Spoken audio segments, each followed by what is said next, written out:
আমি বলছি যে প্রজ্ঞাপন জারি হবে, আমরা রাজপথ ছাড়ুন, তার আগে আমরা রাজপথ ছাড়ুন না। কারণ এর আগে অনেকবার আমাদের সঙ্গে এরকম করা হয়েছে, শিক্ষক আসলে প্রতারণার শিকার হচ্ছে, আমাদের করার কিছুই নেই। এটাই আমাদের একমাত্র দাবি। আমরা লং মার্চ করব, আমরা প্রয়োজনে আরো কিছু জীবন দেব রাস্তায়, আমরা রাজপথকে রঞ্জিত করব প্রয়োজনে, কিন্তু আমরা প্রজ্ঞাপন ছাড়া ঘরে ফিরবো না।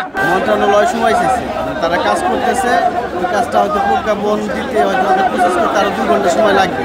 এই জন্য বলতেছে আমরা 12টায় যেটা বলছিলাম লং মার্চ, সেটা আমরা একটু ওয়েট করি, দরকার হলে আমরা 2 ঘন্টা পরে করবো। কিন্তু সরকার হিমশিম খাওয়ার আসলে কিছু নেই, সরকার সবকিছু সরকারি ইচ্ছার উপরে। সরকার ইচ্ছা করলে, যেমন স্বাধীনতার পরে সবগুলো প্রাইমারি স্কুল সরকারি করে দিচ্ছিল সক্ষমতা না থাকার পরেও, তারপরে এবারও দেখেন এই সরকার আসার পরে চট্টগ্রামের কয়েকটা মাধ্যমিক বিদ্যালয় কিন্তু সরকারি করে দিচ্ছে, ওখানে কোনো যুক্তি বা কোনো কিছু লাগে নাই। তো এগুলো আসলে সক্ষমতার বিষয়টা সরকার ইচ্ছা করলেই পারে। আমাদের শিক্ষা হচ্ছে মৌলিক অধিকার, শিক্ষা মৌলিক অধিকার, এটা নিশ্চিত করা সরকারের এটা আমাদের ফান্ডামেন্টাল রাইটস। তারা বলতেছে তারা আমাদের বিষয়টা নিয়ে কাজ করতেছে, 3টা দাবি দেওয়া নিয়ে তারা কাজ করতেছে।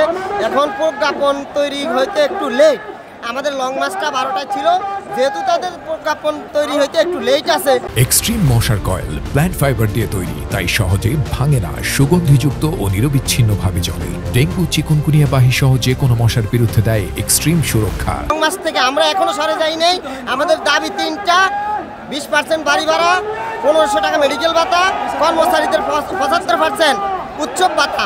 এই দাবির বাহিরে আমরা যাব না, প্রজ্ঞাপন ছাড়া আমরা মাঠ ত্যাগ করব না। এবং তারপরে লং মার্চ টু সেক্রেটারিয়েট, এছাড়া আমাদের আর কোনো পথ নেই, কারণ আমাদের পিঠ দেয়ালে ঠেকে গেছে। স্বৈরাচারের প্রেতাত্মা তাদের উপর, কর্তৃপক্ষের উপর ভর করছে যে তারা আমাদেরকে এখান থেকে যদি বিমুখ করতে পারে, তাহলে এখানে একটা গ্যাঞ্জামের সৃষ্টি করতে পারে, তারা বিশৃঙ্খলার সৃষ্টি করতে পারে, এটা নিয়ে তারা ফায়দা নিতে চাচ্ছে। আমরা চাই না এরকম কিছু হোক, আমরা আমাদের কর্মসূচি শান্তিপূর্ণভাবে চালিয়ে যাব। আমরা আশা করি প্রজ্ঞাপন নিয়েই আমরা আমাদের প্রতিষ্ঠানে ফিরে যেতে পারবো এবং আমাদের কোমলমতি শিক্ষার্থীদেরকে আমরা শিক্ষা পাঠদানে ফিরিয়ে আনতে পারবো ইনশাআল্লাহ।